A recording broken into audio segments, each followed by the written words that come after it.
ఉమ్మడి నిజామాబాద్ జిల్లా సమగ్ర సమాచారం. నిజామాబాద్ జిల్లా కేంద్రంలో సైన్స్ మ్యాగజిన్ దొంగలు మహిళా మెడ నుంచి 2 తులాల బంగారాన్ని ఎత్తుకుపోయిన ఘటన నిజామాబాద్ జిల్లా కేంద్రంలో చోటు చేసుకుంది. సుభాష్ నగర్ లో పూల చెట్లకు నీళ్లు పోస్తున్న మహిళ నుంచి దొంగలు బైక్ పై వచ్చి అపహరించిన నేపథ్యంలో పోలీసులకు ఫిర్యాదు చేసింది ఆ మహిళ.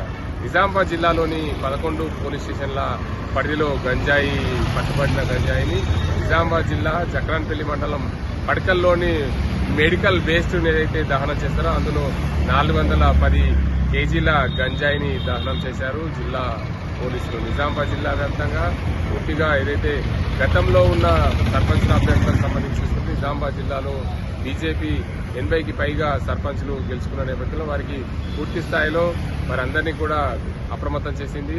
రానున్న ఎన్నికల్లో గ్రామీణ స్థాయిలో పనిచేయాలని సూచించిన పరిస్థితి బీజేపీ పార్టీ నేతలకు నెలకొంది. అదేవిధంగా జిల్లాలో రానున్న రోజుల్లో పార్టీ బలోపేతం దిశగా ప్రయత్నాలు చేయాలని చెప్పి పార్టీ ఆదేశాల మేరకు కట్టుబడి ఉండాలని చెప్పి సూచించారు.